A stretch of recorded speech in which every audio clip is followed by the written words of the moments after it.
tanah Jawa, yang konon ceritanya ini akan menghempas seluruh tanah Jawa ini, dan besaran tsunami-nya itu sekitar 20 meter. Berarti kalau 20 meter itu di atasnya pohon kelapa, besar sekali. Dan prediksinya juga itu gempa yang akan terjadi tsunami pada tahun 2020 bulan depan ini rencananya itu prediksi sekitar 9,1 skala Richter.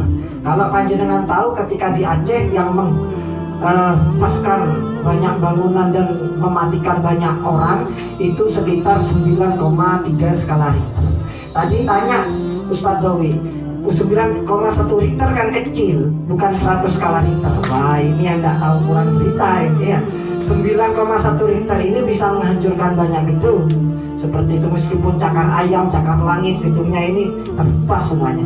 Dan ini prediksinya menurut BMKG, Badan Meteorologi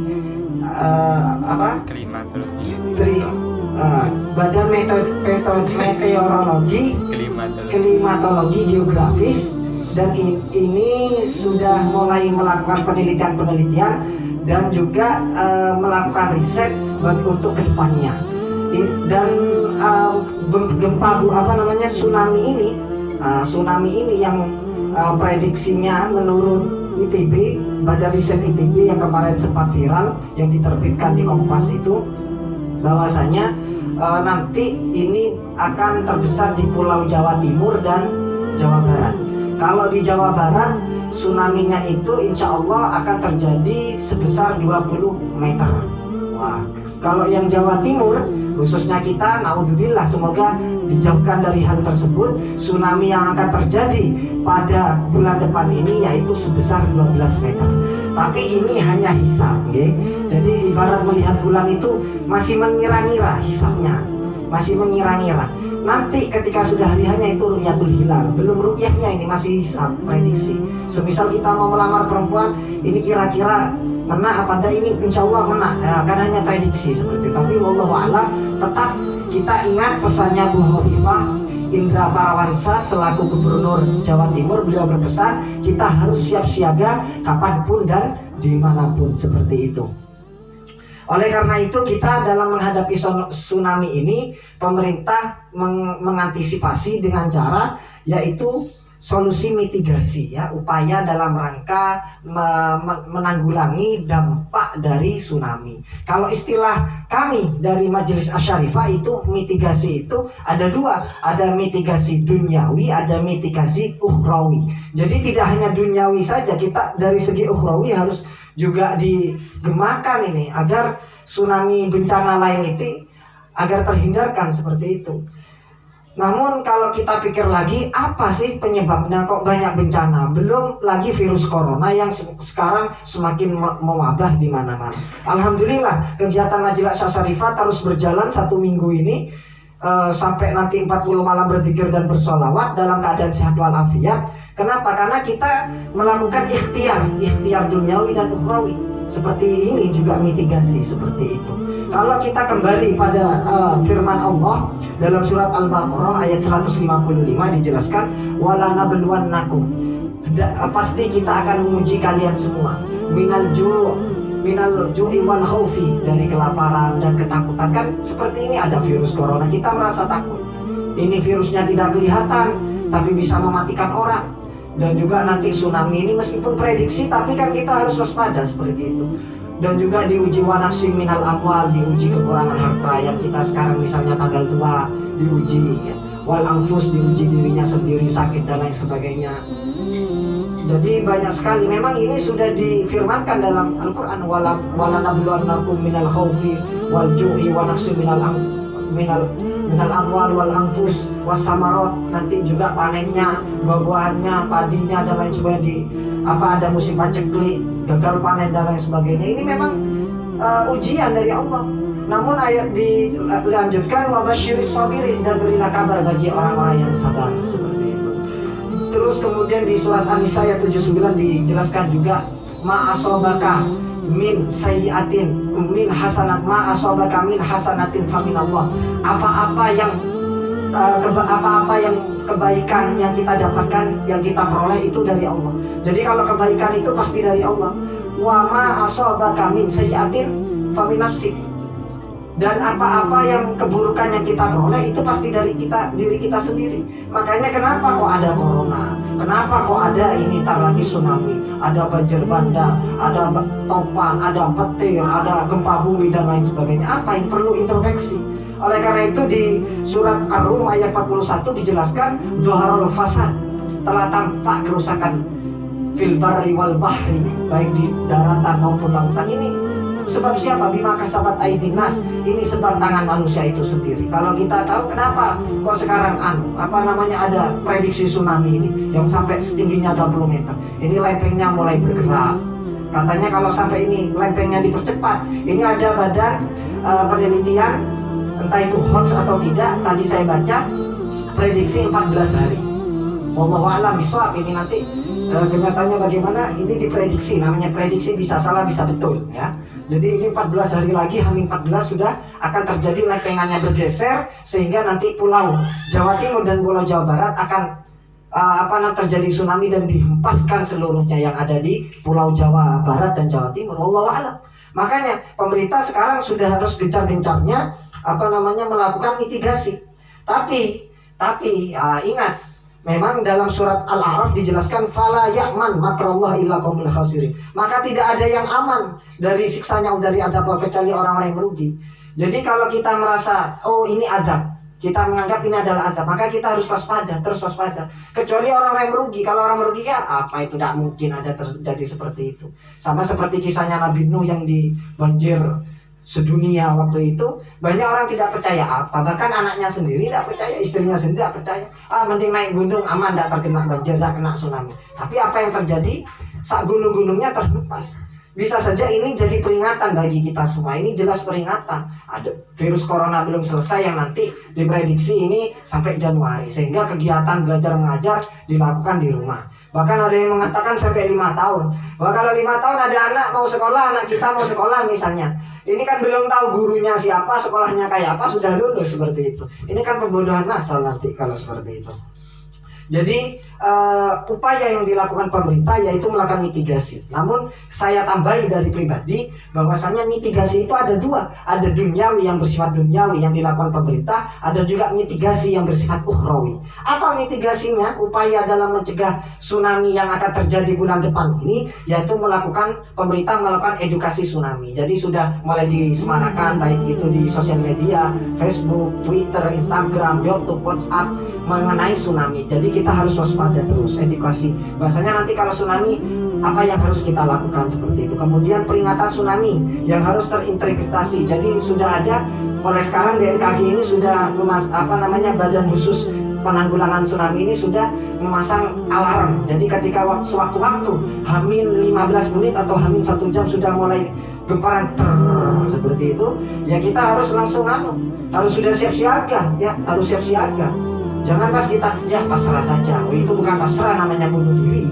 Ya, memang ada Allah berfirman wa may yatawakkal 'alallah fa huwa hasbuh.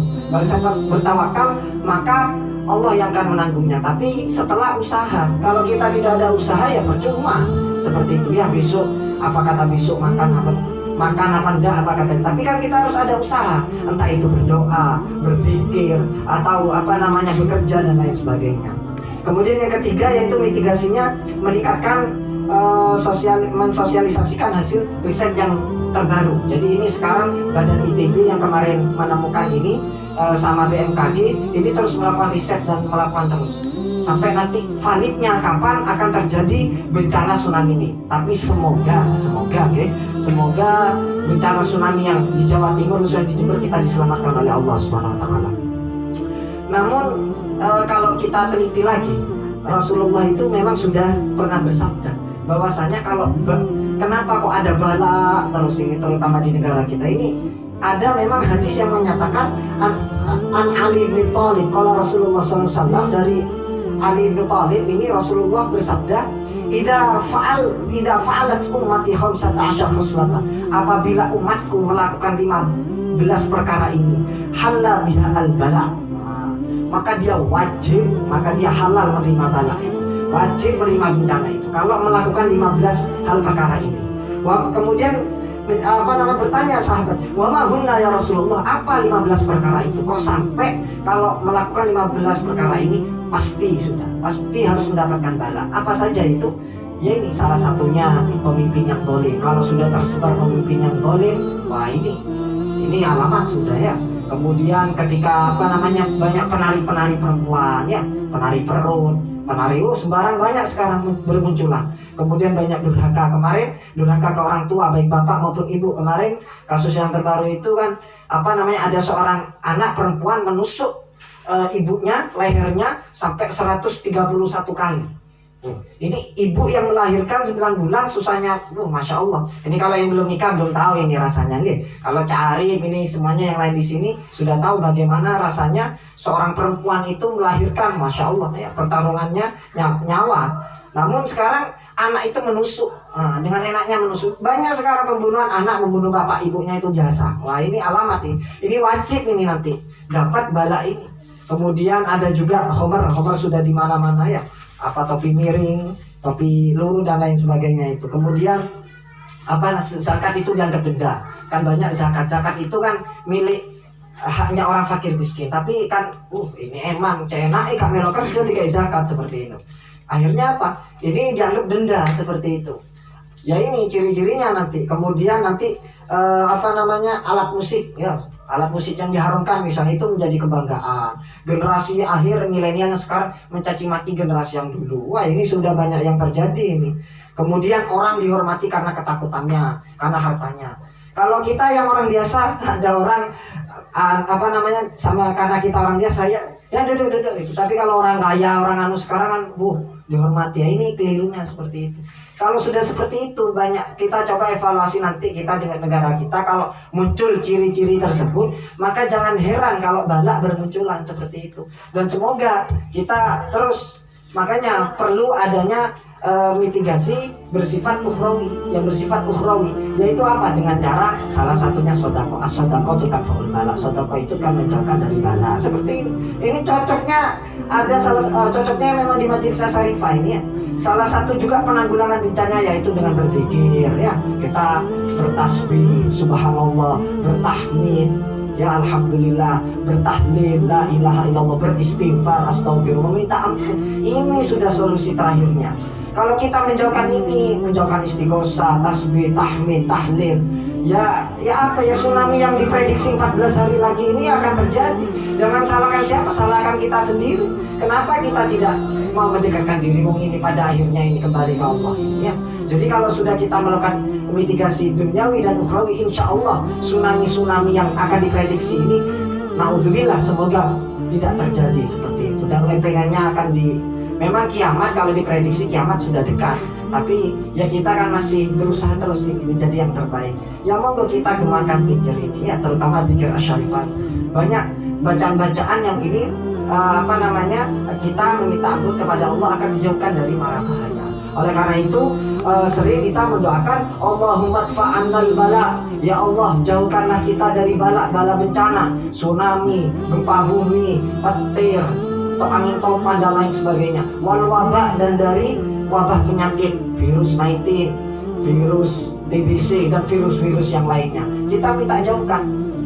Kemudian wal fahsya wal munkar, dijauhkan dari hal-hal yang keji dan mungkar, dijauhkan dari wal fitan wal mihan, dan juga dijauhkan dari fitnah dan cacian makian, ma dhahara minha wa ma batan, baik itu yang sudah tampak, sekarang banyak hoax soalnya, wal fitan dan ma dhahara minha wa ma batan, baik yang tampak maupun yang tersembunyi, an baladina Indonesia, khususnya negara kita Indonesia, an sairil baladil muslim, dan juga negara-negara muslim yang lainnya. Amin ya rabbal alamin. Semoga kita diselamatkan dari bala ini, dijauhkan dari mara bahaya, bala wal wabah dan lain sebagainya.